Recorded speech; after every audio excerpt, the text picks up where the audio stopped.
Hey there, folks. Today we have a new work for you. Today we'll follow a protagonist who had a happy life alongside a childhood friend, only to, by the twists of fate, see this childhood friend meet up with a powerful, unknown guy.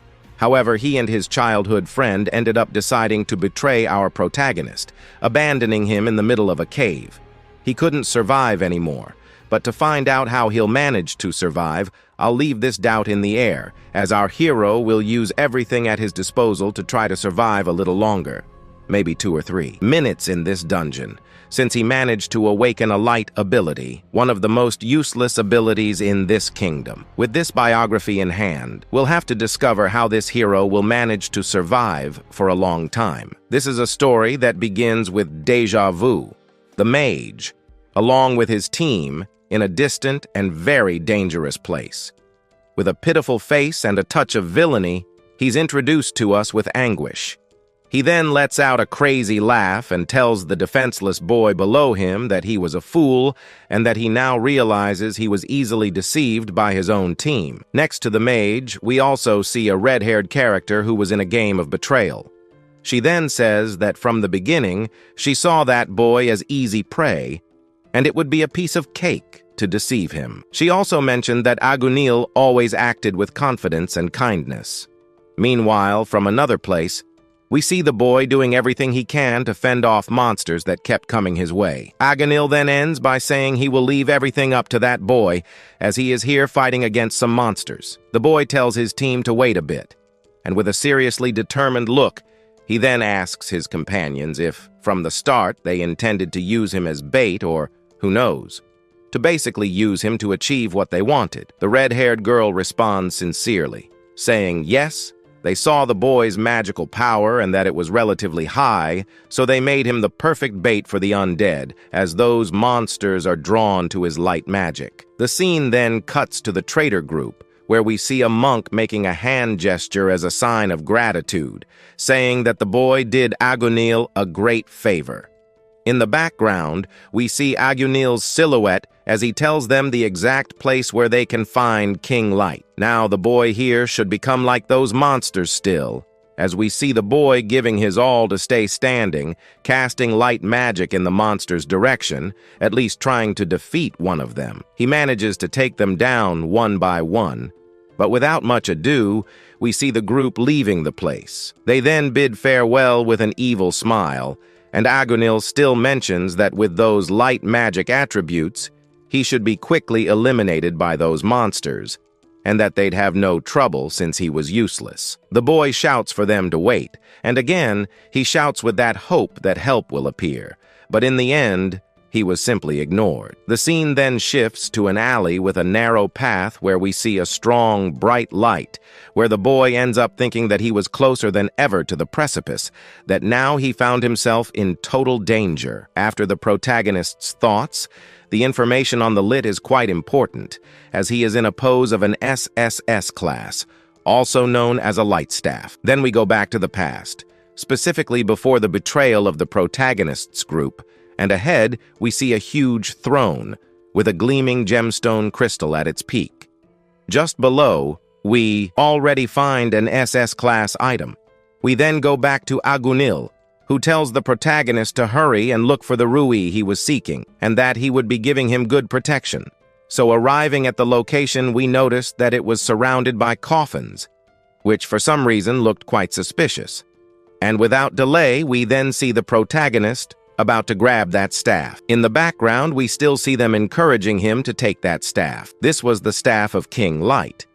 And so it was done. As soon as the boy places his hand on that item, something begins to happen in the place. The magic crystal that was already above the protagonist's head is activated, causing various undead to suddenly appear in this place where our hero was. And only now, having grabbed the staff, the protagonist realizes how foolish he was to trust that certain person, or rather, his group. Now, with no place to run, he realizes he has found or is in the place where King Lit's rest lay. At that moment, he begins to run in another direction until he then finds Agunil. There, he was trying to deal with some of the undead that were appearing, but he yells for our hero to give him that staff.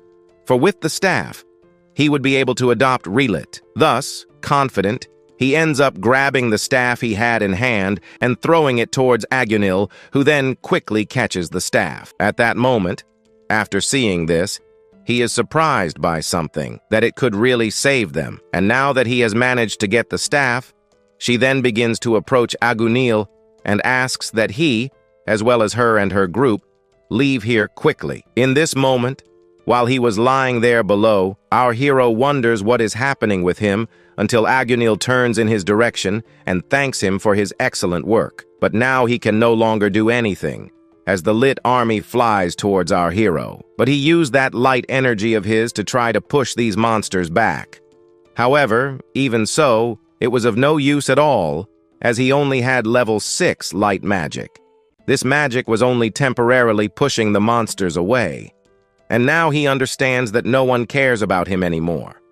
Besides, he can't kill monsters with light magic, as light magic doesn't have a single attack point. He saw himself exhausted, but it was also unbelievable. The low-level adventurer like him was recruited by a promising group.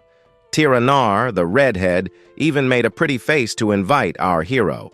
He then starts to get increasingly irritated, but now the skeletons were overcoming his light. As his light faded, he saw how foolish he had been to trust those people, the very people he once thought most trustworthy and strongest, who in the end turned their backs on our hero. However, now that he was about to die, he understands the real reason why they chose our hero. But this does not give him the reason and right to be literally abandoning him in the middle of this cave. Meanwhile, the skeletons advance in his direction.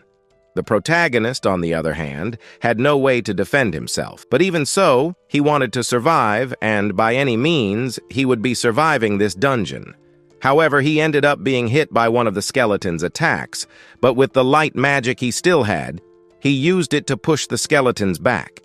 However, this no longer helped at all, as we observe here that the damage one of the skeletons caused him was very serious. He even begins to bleed while he was about to fall. He only has the memory of his group, smiling with an evil face in his direction, as he thought he still couldn't lose, as he couldn't yet be losing this fight. Here, we then observe him activating his last skill, his most powerful skill. He thought that with this he would survive until the moment when our system appears and tells us that there is an error in his level of magic light. The reason was simple. He now finds himself with an extremely powerful thing that gives him an extremely strong pressure. This thing that gave him all this pressure was our dear Lit, who woke up from his extremely long dream.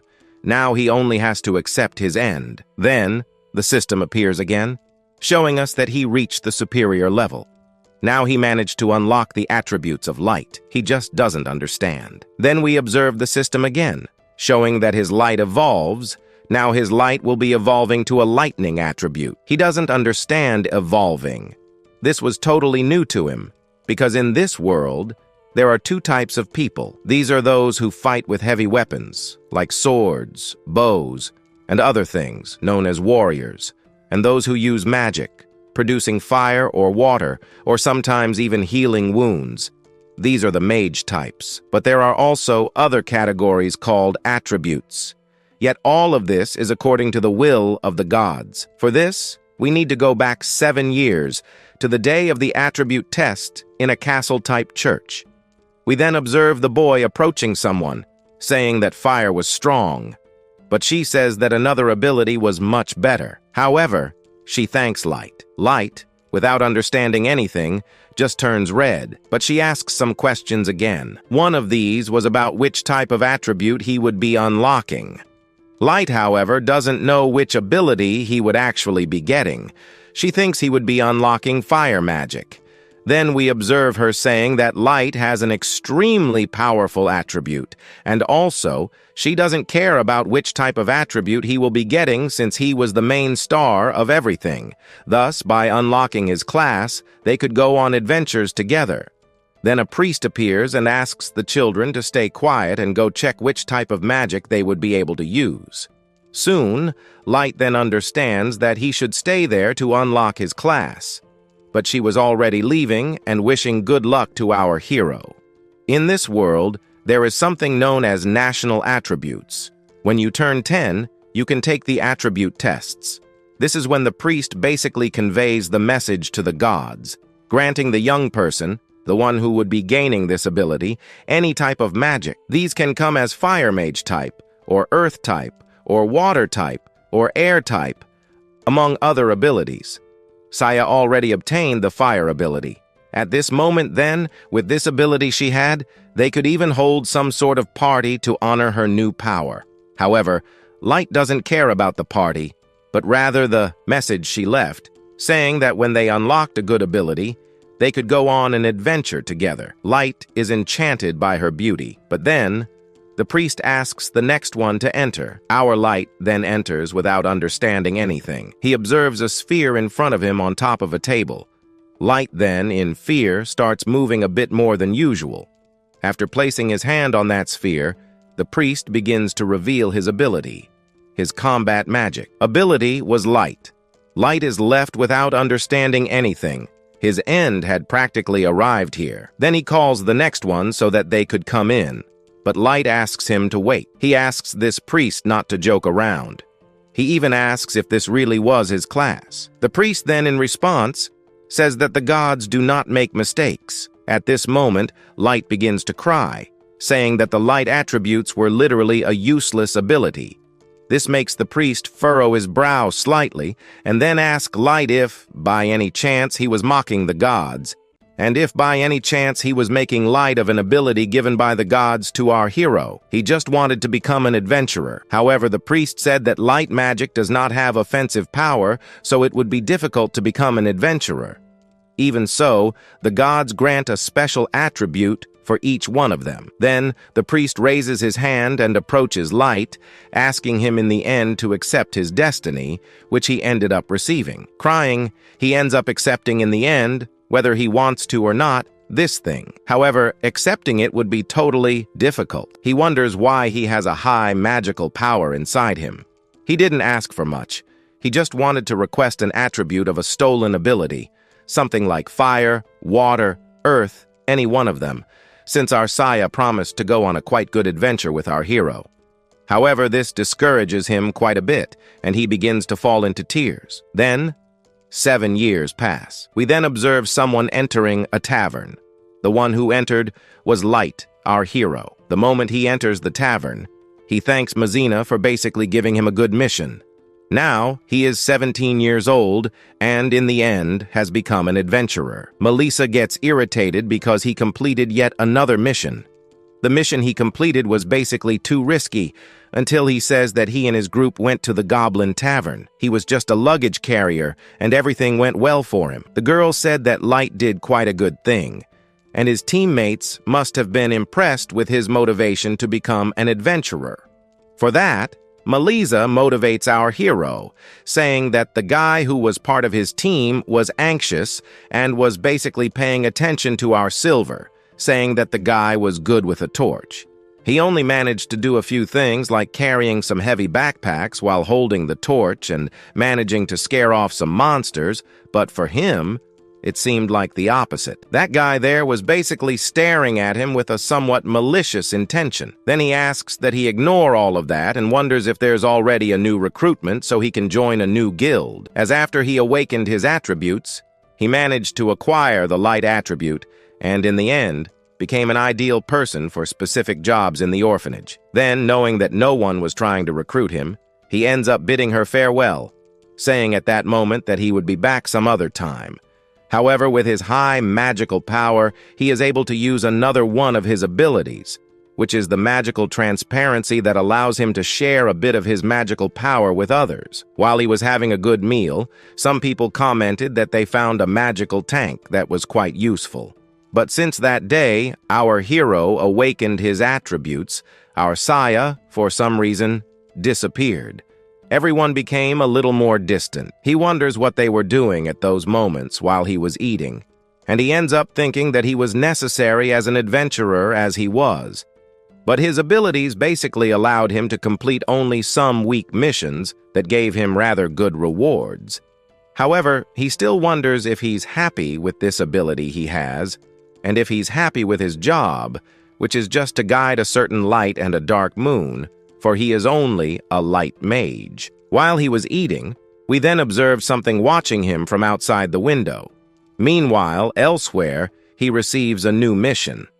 This mission in progress was the gathering of moonlight grass, which meant he could start searching for herbs. This herb was a medicinal plant at the guild he belonged to, one that could be sold for a high price. However, it could only be found at night, and considering the effort and lighting costs, it wasn't really worth it for irregular adventurers to hunt for it. Automatically then, with his light power, he could find this medicinal herb much more easily. After finding one, he begins looking for more until dawn. At this moment, he realizes that, alone, he's practically filling some bags with these medicinal herbs, achieving something that no one else in this world would be able to do. Now that he's filled one bag, he feels overjoyed, as he'll be earning quite a fortune upon reaching the guild. But as he starts walking, a notification from the system appears, showing that he leveled up his light magic power. However, when he checks the attack stat, it was still at 0. His expectations were that his attack power would increase at least by 1 point, but his hopes seemed to have been in vain. He had reached the maximum level for the light power, level 10, but the light attributes always capped at level 9. The main reason was that everyone thought light magic was completely useless.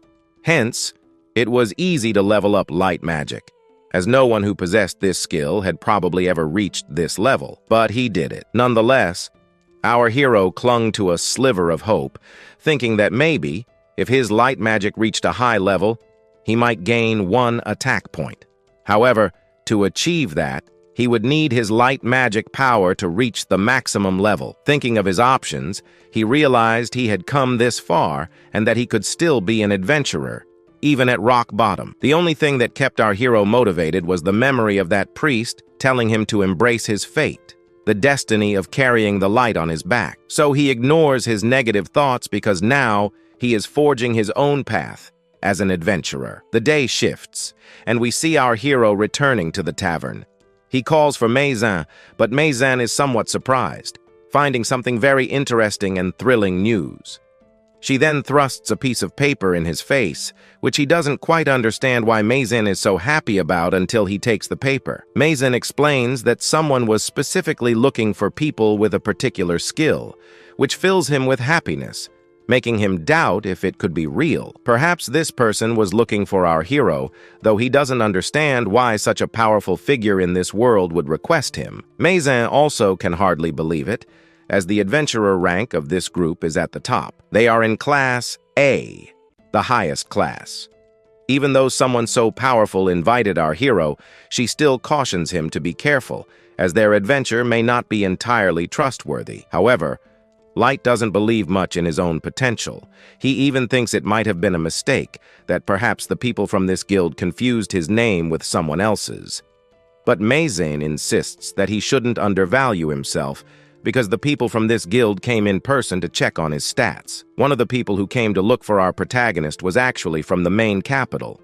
After all, someone from the main capital wouldn't leave just to look for someone like him. Hero, and they came to this small village apparently looking for a certain support member with high magical power. And guess what? Our protagonist has extremely high magical power, so one of the main motives is revealed. They might be looking for someone with a very high mana reserve. And since, in their group, there's basically a great sage among them. However, among their members exists this guy. But for this guy to use magic, he needs a lot of magic, and therefore needed someone with a very high magical power reservoir. At this moment, Melissa begins to smile. She's happy for our hero, seeing that someone is finally recognizing his real power. But Light, with some hesitation and doubt, still doesn't believe it. He doesn't yet have all that confidence, as his light magic was the only thing he knew how to use. Meanwhile, as they commented there, our hero starts to look a little closer at the paper, where he finds an adventurer who has a drunkard class. And he wonders why a guy with a class like that was participating in this guild. He asks Rod why he would keep going forward, but before he gets an answer, Melissa calls Light's attention. She then starts commenting to our hero that he has the highest score, the highest survival rate and mission completion rate in this guild. Not to mention that his contributions to gathering missions were also quite high. Perhaps this is basically one of the main points that gave our hero a pretty high reputation. And now that she brings it up, Light then starts to look a bit closer at this paper. And if it's really a ranking classification, they will definitely go into a high-level dungeon. He is no longer a beginner. Yes, he has to accept this offer, which basically seems quite good for our protagonist. However, Highlight still has that worry since maybe something dangerous will happen. While he was calling for Melissa, he was going to ask her a more than interesting question, but at that moment, a totally attractive girl ends up catching the attention of the clients in this bar. Meanwhile, Light starts talking to Melissa. One of the things he starts talking about is that he wanted to basically cancel that quest he just received. But before he can proceed, the girl then asks why he would cancel it. Light then turns around, but as soon as he does, he ends up finding a red-headed girl who suddenly jumps into his arms. Now close to his arms, our protagonist doesn't understand anything about what was really happening here and now asks who this girl was. She, totally shy, then starts looking a little more fixedly into his eyes. At this moment, she asks if he was an idiot. And if he was an idiot, he was terrible since he ended up forgetting who she really was, given that the two had been through many things and did many things together until then. Light is startled and tries to basically clear up the situation. He then turns to Melissa and asks her not to think or act strangely since he didn't do anything to her. Now he tries to understand what was really going on here now again. Then that girl was holding on to his arms more and more, but now he ends up asking her to back off and basically introduce herself. She then removes her hand from his arms and then backs off, saying she was just playing. And after that, she says that, well, he hasn't changed at all. After looking at his face a bit, we then observe our protagonist having a very clear memory of a certain red-headed girl. This was that childhood friend of his who lived with him in that orphanage. Light then remembered the last time he saw her smile. This was before the attribute tests, and he ended up leaving the orphanage a little earlier, completely distancing himself from her, and 5 years had passed since then. Light, distracted by his thoughts, ends up muttering that he was very happy to have found her. Light then smiled and agreed with this, then asked Saya what she was doing here. At that moment, Angil approached and announced that she had basically come here to do a... At hearing this voice from another person, Light began to freeze, feeling a shock. Looking at Angil, Saya also turned around, but unlike Light, she didn't smile and didn't have that surprise at Angil's appearance. Meanwhile, Angil spoke directly to Light, admitting he was happy to recognize our protagonist. Then he introduced himself, now announcing his title as the Silver Will team leader. Having said this, Angil closed his eyes and ended up smiling with that friendly expression. On the other hand, Light, upon hearing his full name, was paralyzed, not knowing how to react to what he was hearing here and now. Light then knew that Angil was the owner of the most advanced lab in the capital, called the Image Tower, as he held the highest position among those gathered there, and also held the title of the most powerful Archmage. Because of this, Angil was called the Great Sage. In his thoughts, Light grew more confused, asking himself if it was truly Sir Angil in front of him. Angil, hearing this, began to laugh in Light's face. After this, he simply asked Light to call him Angil, as it was no longer so important. Light froze again in pure shock, trying to respond, but he couldn't gather his thoughts to say even a single word. He had some distinct states.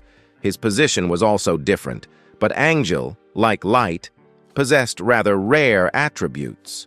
Angil's attribute seemed to appear once in every million years, known as the attribute of nothingness.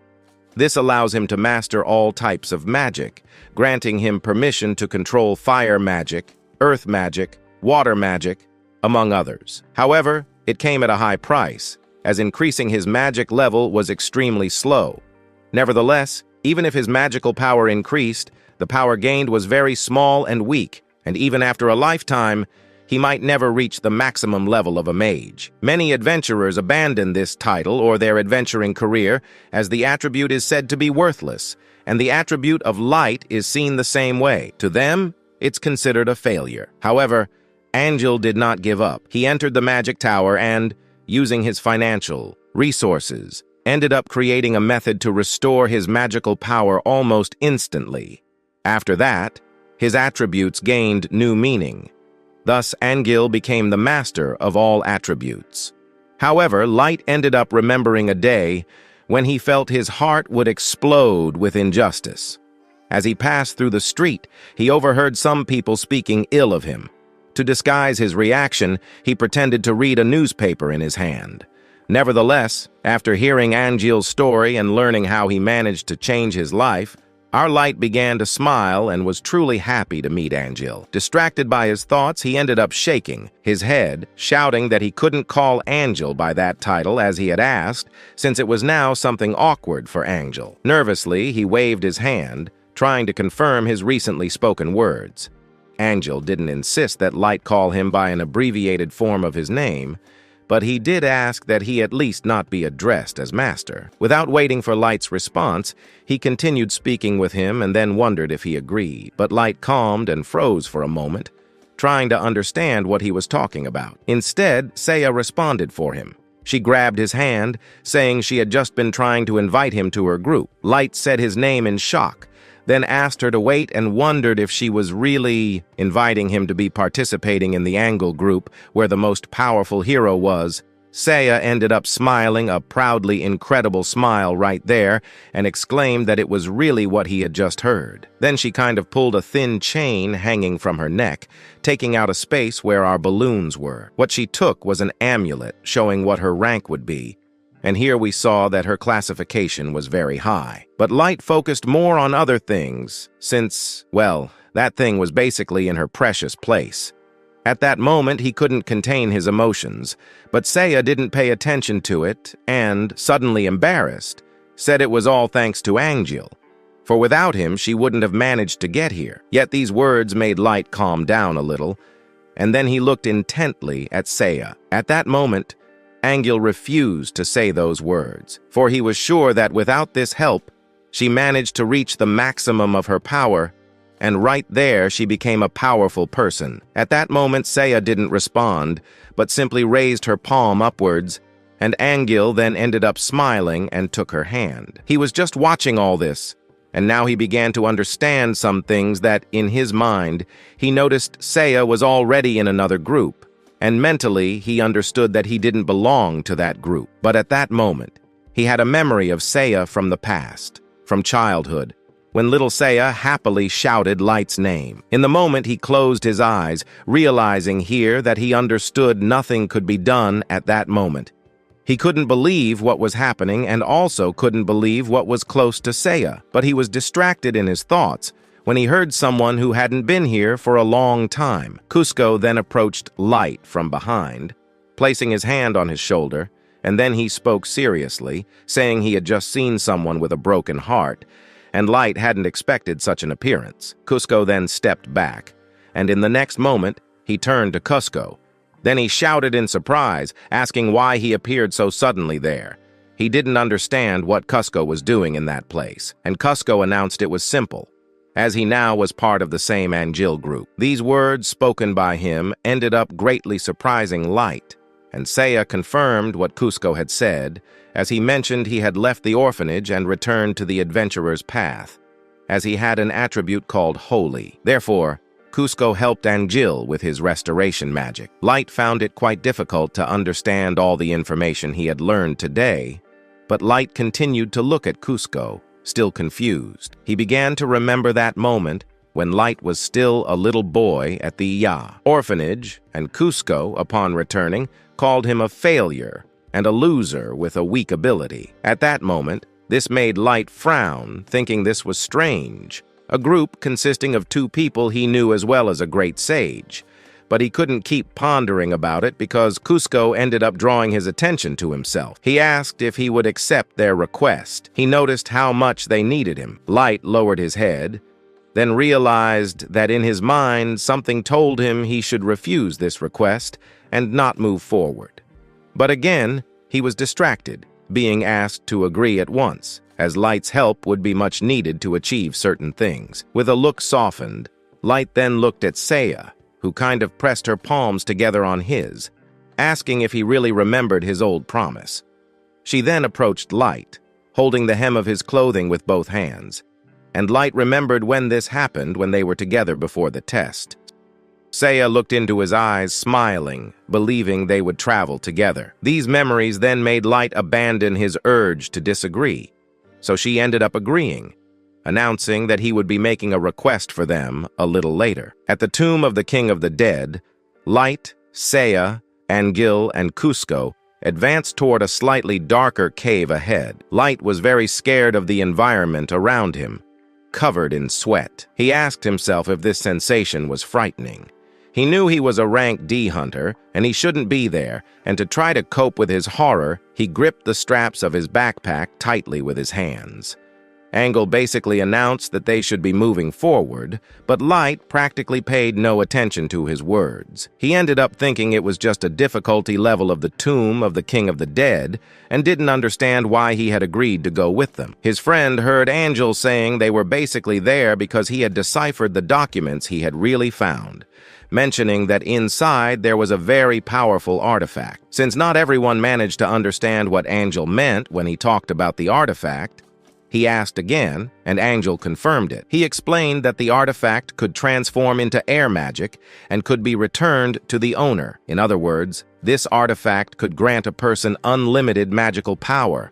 In this case, there would basically be no need to recover or run out of energy. These words made Light look at Angil, who basically had a magic reservoir hanging on his back, surrounded by a faintly glowing aura of light. He noticed that Angil possessed a large magic reservoir. According to Angil, he had created the core on his own. Continuing to look at the tank, Light then mentally noted that even though Angil had all the attributes, his original magical power couldn't be that high. In this case, he supposed that all that power needed something extra to supply all the power he had. Now, Light realized that Angil wanted to obtain the most absolute power, but suddenly, distracted in his thoughts, a skeleton out of nowhere jumped toward him, extending its hand to grab our hero. Light shouted and tried to dodge, but before anything happened, a bright magic energy beam sliced through the air, completely destroying the skeleton. Angil was the one who created this attack. After destroying the skeleton, he asked if Light was okay, then advised him with a smile to stay in the rear. Light just agreed with this, and then ran as close as possible to his group. For some reason, this group didn't have a warrior vanguard.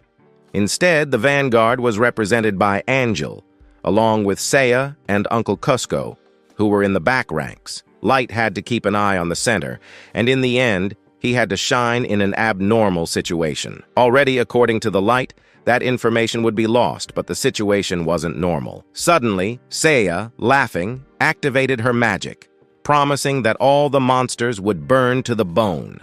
Then, a powerful flow of flames started to spread throughout this entire cavern. Everyone began to obey her command and started to attack all the monsters that were in front of them. Angil wasn't anxious about what was happening at that moment. He then activated Ingris's thunder, which ended up appearing as a lightning bolt. This lightning ended up destroying some monsters in front of him, letting none get close. Having finished one of the attacks, Seiya, meanwhile, activated a fire attack, not stopping smiling, confident in herself. She and Angil didn't stop attacking for a single moment, and they began to destroy the skeleton and monsters that approached. Meanwhile, Light froze completely. His mouth opened in astonishment, and he could only mentally admire them for seeing that they were powerful. Now he understood the real power of an A-rank group. However, Light doubted something, and as if he had foreseen a bit of his thoughts, Cusco then placed his hand on his shoulder and asked if he really thought they didn't need to hire someone like him. He explained the question, saying that the team was very strong and that the lighting could be solved with high magic equipment. Light then, again startled by the unexpected appearance of Cusco, started to run to the side. At first, he wanted to say that Cusco's assumption was wrong, but in the end, He just agreed. Cushhandle. Then he asked Light to look at it, and a light appeared in this place. It was basically magical illumination, but that began to absorb the magic stone. And with great attention, very surprised, Light began to notice that suddenly it started to darken and evaporate. Cusco Ko suddenly pulled out a slowly glowing stone. This stone was attached to a small wooden handle. Then he asked Light to look at it, and a light appeared in this place. It was basically magical illumination, but that began to absorb the magic stone, and with great attention, very surprised, Light began to notice that suddenly it started to darken and evaporate. Cusco explained that this was the dungeon that consumed magic, so magic tools in this dungeon could turn into weapons, specialist in attacks, and the warriors did not have enough magical ability to deal with the Tao, and of course, without the magical tools. In a situation like this, it would be difficult to deal with monsters like these. Besides, physical attacks were almost useless against the undead. Light then understood that his magic was basically the main magic needed here. The skill of our hero was required. Cusco then confirmed this by looking at a bright ball of light created by Light. Then he begins to think that with this illumination magic, it was necessary, since with it, they could make a normal attack within this magic. More and thanks to Light, Seiya and Angelos could be fighting alone there, and already with Light's support, they managed to fight and managed to advance further also, due to the fact that his magic was free of obstructed sight. Hearing these words, Light smiled and felt a little more embarrassed, happy that his light magic was helping a ranked group. This joy specifically increased by the fact that Light understood that his attributes were more successful. Finally, after some time, Angelos announced that he had basically cleared the majority of the undead in this area and suggested that they rest a little. Seiya then approached Angie, then lay down on her hand, closing her eyes. We see her saying that she was very tired. Angie smiled and thanked Seiya for her support, and she, distracted by her sadness, ended up somewhat happy and began to laugh, then closed her eyes, tilted her head, then resting it on Agilus's shoulder. Light observed all of this in the background, somewhat displeased, since he liked the girl there who was flirting with the guy from the team while he thought this mentally. We then see Cusco appear, offering them a free healing. Then he puts his hand slightly forward. Then, well, after all that, he made a very bright magic circle appear over their feet, which then turned into healing magic to heal. He then approaches, his hands forming a sphere of light that moves toward him, and then from there, a giant aura appeared around the two, quickly healing their wounds. To do this, he closed his eyes to concentrate a bit more. Cusco also decided to use a little more healing magic energy there to restore faster, only for extra concerns, then quickly extended his arms to the sides to further expand his healing magic. After all of this, he ordered the wicked here to leave. Angel Cusco finished using the magic and said he had basically cleared the whole area of those who could still rise. Light, on the other hand, looks at his palm at this moment and wonders what he could do in a situation like this, then closes his eyes to ease concentration, which then activated the shield, and the light magic is released and spreads in all directions around the space here, forming a magic circle. Seiya and Argilus shouted in joy and smiled at our hero. After a moment, they looked at some bright light particles in the air. Light explained that while this magic was active here, it would be difficult for monsters to get close. Smiling, Angelos admitted that he was happy for Light to be in this place, and Seiya also smiled and thanked Light, as now they could rest a little more in peace. Light felt a little content for helping the people here quite a bit. He also sighed that although he had helped a little, just not that much, but he ends up changing the subject. Agil suddenly declares that this was incredible, observing that he could not believe that Light managed to maintain a high-level magic counter the power level. Light, holding his hair with his hand in an awkward manner, said it was all because of the amount of huma, Angelo then said he was sure it was wonderful and mentally noted that it was just a great blessing to have Jad with them, since he was considered a sacrifice of Angelos at this moment. Light unsuspectingly thought that Angel was thinking something much worse than they imagined, just at the end, smiling because the kid couldn't do anything else. A little later, they lit a campfire to cook certain things without waiting for the food to get, I don't know, ready. Saya fell asleep with her head on Angelo's lap, who was sitting there right by her side. Cusco also fell asleep because he couldn't stay awake for very long. At that moment, Light started to notice that the food was basically ready and then served it on a plate for our Angelo so that he could eat. Angelo began to taste it and exclaimed that now this here was delicious and noticed that Light actually knew how to cook quite well. Light then closed his eyes and started smiling again. And after that, he simply thanked Angelo for those kind words because he was happy that he liked his food. Angelo set the food aside a little and then placed the palms of his hands on the girl's head, whom our hero even liked. Seeing this scene, Light felt a bit sad noticing it, so suddenly, to escape this kind of thought, he pointed at Angelo's device, which he had carried with him up until now, and wondered if that thing he carried wasn't too heavy. Angelo deduced that he was talking about a magic reservoir, and Light confirmed this. Angelo admitted that it was indeed heavy, but flexing his arms in a way that showed his biceps, he exclaimed that, on the contrary, it actually provided him with great strength. He laughed afterward, and Light asked if it wasn't true that carrying magical power with him wasn't an amazing invention. Angelo explained that it was simply customary for him, saying that Light knew how difficult it was to live with attributes that were considered negligible. Light froze without responding, and Angelo, lowering his head slightly, said there was a limit to how much he could use magic transfer. Magic transfer was the exchange of magic with another person and was a universal skill in the sorcerer system. But in practice, the ability to acquire magic wasn't very good, as the magic that came to him was sometimes too little and low. Therefore, magicians didn't necessarily need to have a large amount of magic. Forcing a smile, Angelo admitted that he thought, in Light's case, this wasn't something particularly important, as he wanted to say something else. But Light, interrupting his words, ended up saying that if it were widely used, all his advantages could be enhanced. Angelo then placed his hand on his tank and asked him not to worry about it, as it wasn't something that could be mass-produced. That tank was the only one he had, and the fact that it was heavy or even bulky was a disadvantage.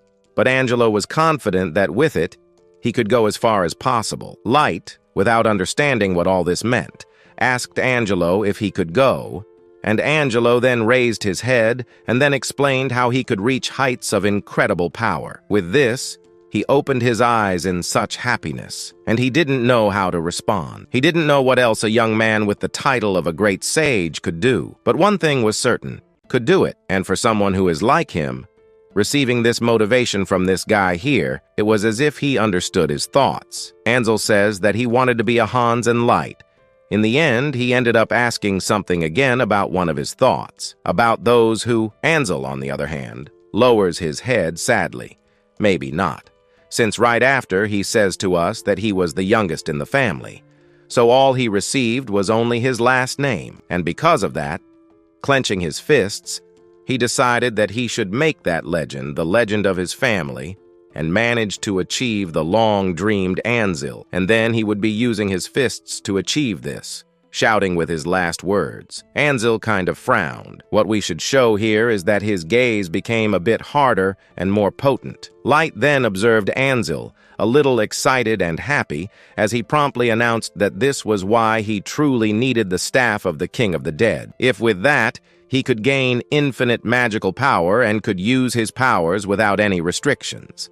And in the end, his wish there would come true. In the end, we see him looking at the campfire burning brightly. Ansel adds one more thing, that he would do almost anything to get that staff. And so, he ends up smiling again in a slightly different way, with a terrorized expression. Light was a bit scared upon seeing his expression, and a drop of sweat appeared on his cheek. At that moment, Ansel suddenly froze as he realized that something had happened again, a thing that had happened quite often. Then he approached Light and apologized for the terrifying expression he had made. Light, on the other hand, said there was nothing wrong with that. Some time, minutes, passed. The fire went out, and Ansel thanked Light for the food he had made and said he needed to rest a bit. Light, without saying anything, started looking for some things in his backpack until he finally pulled out a magical energy stone. He looked silently at that thing for a few minutes. After a while, he asked if the attributes there would rust, because even though this was a magical tool, they couldn't use it for anything else. Ansel, on the other hand, started smiling with a fake smile and said it wasn't quite like that, explaining to him that this was specifically made to survive in a type of dungeon like the one they were currently in. For them, it was quite an important investment. Ansel thanked him for that. After that, he admitted that, in truth, Light was his most valuable companion. Now that I've reached this point, the positive side of this story was that this guy is very bad at lying, but the good thing is that our protagonist, on the other hand, believed everything he said. So what do we need to do? Accept and follow the story, right? After that, he used a light magical aura that started to spread throughout the area. As they advanced in the dungeon, the enemies became a bit stronger. Their numbers increased quite a lot. However, despite getting closer, they did almost nothing, as Ansel used some lightning magic arrows, and he also activated a fire tornado, eliminating the Light, on the other hand, once again admired his opponents in his mind for their strength, no longer believing in his own. His strength destroyed all the monsters that were in his way. Then they arrived at the tomb of the King of the Dead. In the double tomb of the King of the Moors, there was an aura surrounded by sharp magical stones, and there the hero saw that there was a special support where the staff of the King of the Dead was placed. Light, Angel, and Saya froze, staring fixedly at that thing with excitement about who should take it. Light, sweating and paying close attention, noticed something a little high above. He realized that there were many monsters along the way, but none were present there, not a single monster. However, there was a large number of coffins near that staff. Light didn't know what might happen if the monsters awakened all at once. Lost in thought, he was distracted when he heard someone calling him. Turning quickly, Light showed that he was listening, and it was Angel, the crazy one, calling for Light and asking him not to fall asleep here. Angel then asked Light to bring that staff. Light, shocked, asked why he had ended up receiving this mission. Horrified, he began simply shaking his head, saying no, explaining to us that he did not agree with this. But Jew, on the other hand, asked him not to worry, promising to do everything to protect Light since, of course, without the staff, he would not have infinite power, right? And once again, Jew believed it. He even started smiling, saying that Light would be helping them. So Saya and Kusu gave everything of themselves to help. After all this, Light finally agreed and advanced. As he moved forward, he realized everything seemed safe and relaxed.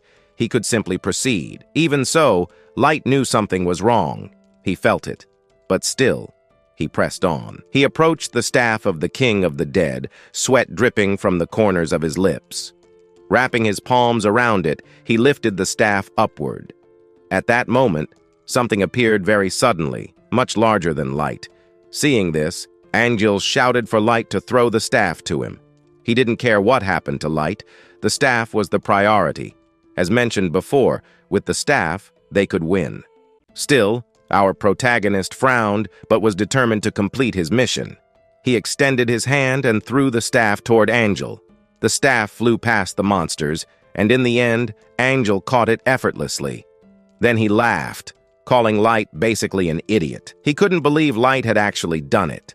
Even Saya, standing there, laughed a little nervously, as if now everything had finally ended well. Our protagonist, once Angel's childhood friend, realized it no longer mattered to her. They thanked Light for his help, and as he turned to leave, he froze. What we then saw were his wide-open eyes and their malevolent smiles spreading throughout the place. The entire team announced that Light had now contributed greatly to their group. Now paralyzed, Light mentally understood that, of course, it was clear.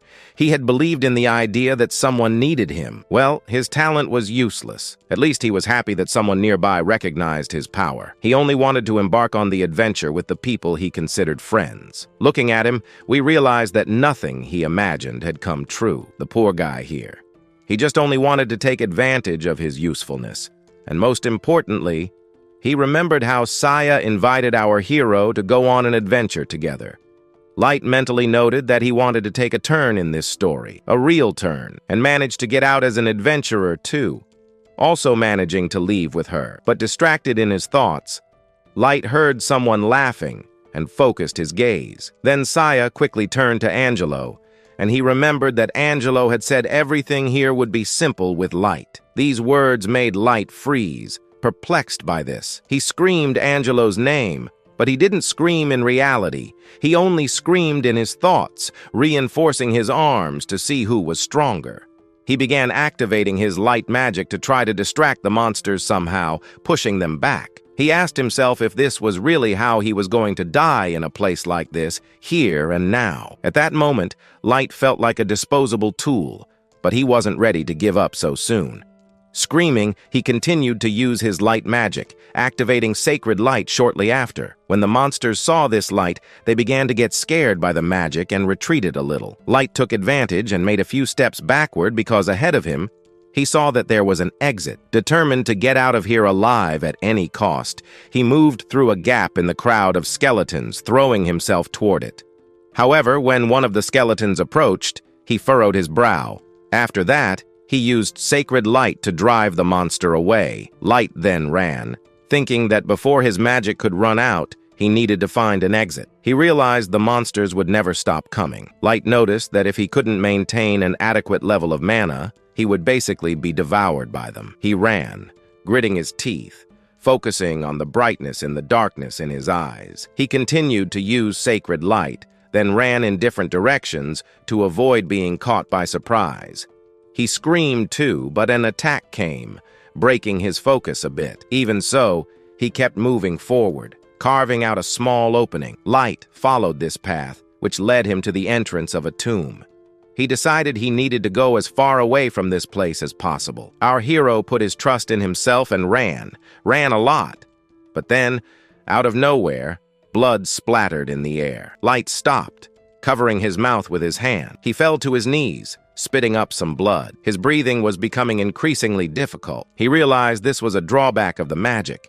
It made his blood flow not only from his mouth, but also from his eyes. He couldn't use magic anymore. In despair, he dug his fingers into the blood-stained ground, begging himself to stop. Light said in a broken voice that he wasn't ready yet.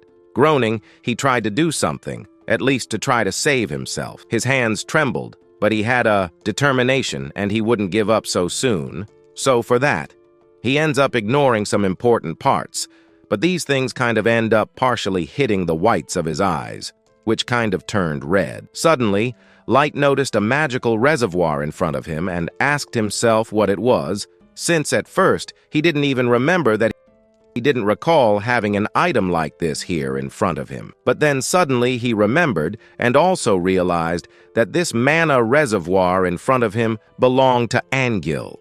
And Light remembered that Angil had a staff, so he threw the tank aside with the last strength he had. He pushed himself forward and started moving towards the tank while light arrows he had created earlier were still there, holding back some desperate monsters. With his eyes closed, he crawled forward, pushing himself a bit, more because he urgently needed that mana. He didn't understand how to use that tank and thus assumed there was a switch. Before he could do anything, his arm suddenly kind of gave out, and he fell trembling on the ground. We see Light not giving up. He forced himself to get up again and finally managed to reach the tank. At the end, he placed the palm of his hand on it. After that, we then see the magic starting to be released towards him, filling Light completely. We finally see him being surrounded by a shell of magic. In the end, he felt that the magic filled our hero to the point of overflowing. Even though Light felt this, He suddenly froze and asked what that was since it was identical to his mana transfer sensation, but it was something different. However, Light couldn't think much about it because he heard a growl behind him.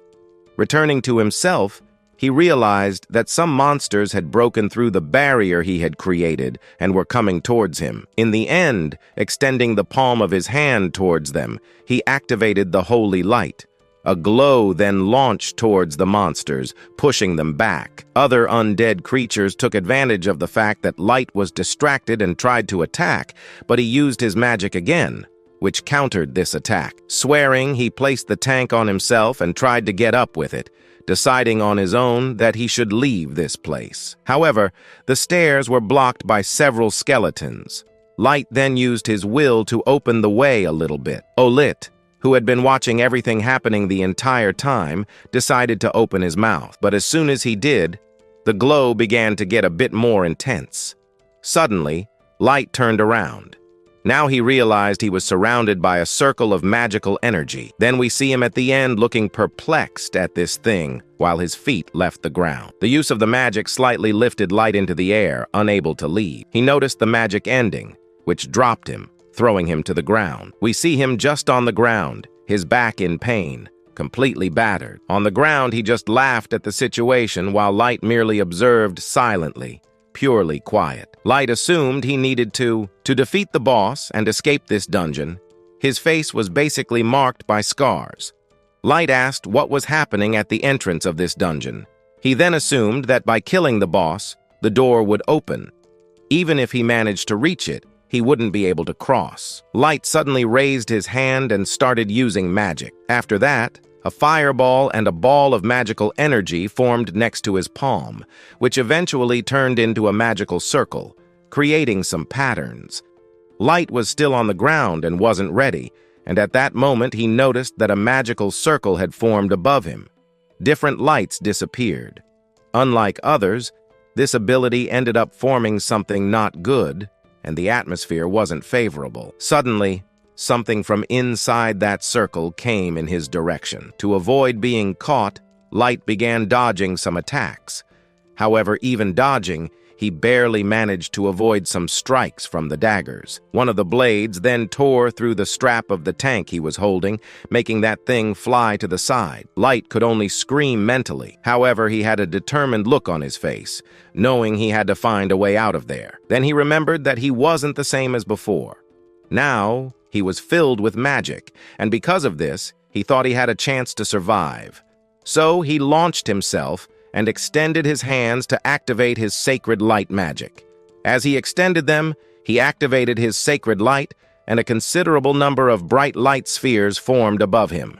In the end, knowing that this ability of his was low-level magic, he could use several light spheres against the monsters. Meanwhile, Light lowered his head, frightened. By the light of our hero, he then groaned and began advancing towards Light.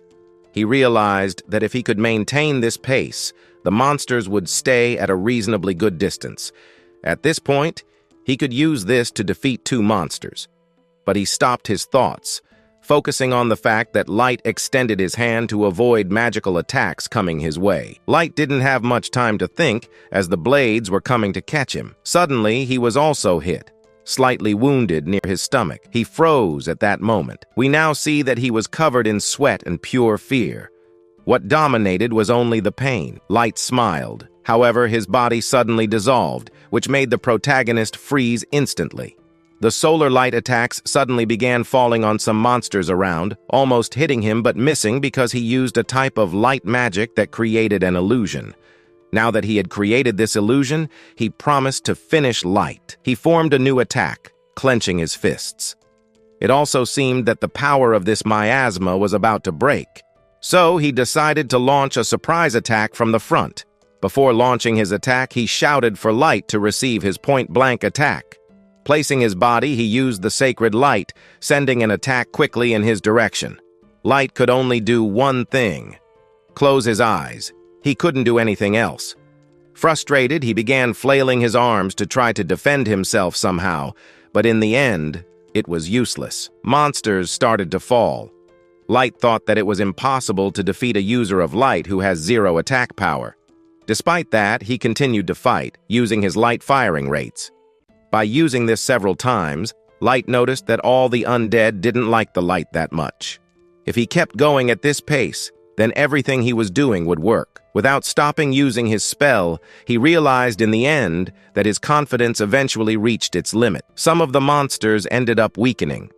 Their arms fell, and everyone ended up collapsing to the ground from so much weakness. Noticing this, Light stopped using his attack. While being in the dark again in the cave, he looked closer at Lei. At that moment, he noticed that on his head, a faint light emanated from him because he still had a little bit of magic left in him. Suddenly, a system window appeared. Light, at that moment, looked at it, seeing that the light attributes had increased to level 10 of light magic. At this moment, he realized this was the highest level of light. In the end, he then thought about this, and the inscription changed slightly, indicating that the meteor shower magic had essentially been acquired. While thinking that he had finally reached level 10, Light ended up asking himself what all of this was leading to. But suddenly, Light's body seemed to extend and move toward his hand. Light looked at his feet and only noticed something enormous about to grab him. So, to avoid being caught again, he ended up dodging, jumping to the side. After forcing himself a bit, he stood up and, surprised, asked what was happening. How was Light still alive? But at that moment, he realized that this Lei was extremely furious. Besides being furious, he thought of himself as the superior in this entire fight. Then, noticing his superiority, he roared, opening his mouth. From another place, we see Light only closing his eyes. He put his hand in front of his face to protect himself from the wind that rose quickly. However, while observing this, he noticed that nearby, there were some stones emitting a glow. But these stones then started, in the end, to grow and quickly turned into something pointed and sharp. That then went in Light's direction. Light only thought of dodging, jumping to the side to avoid those pointed spikes. But not all his limbs managed to escape permanently. Some were caught and injured. Now he could hardly do anything. Or could he? But to really know what will happen to our Light from here on, we will have to find out everything in the next part.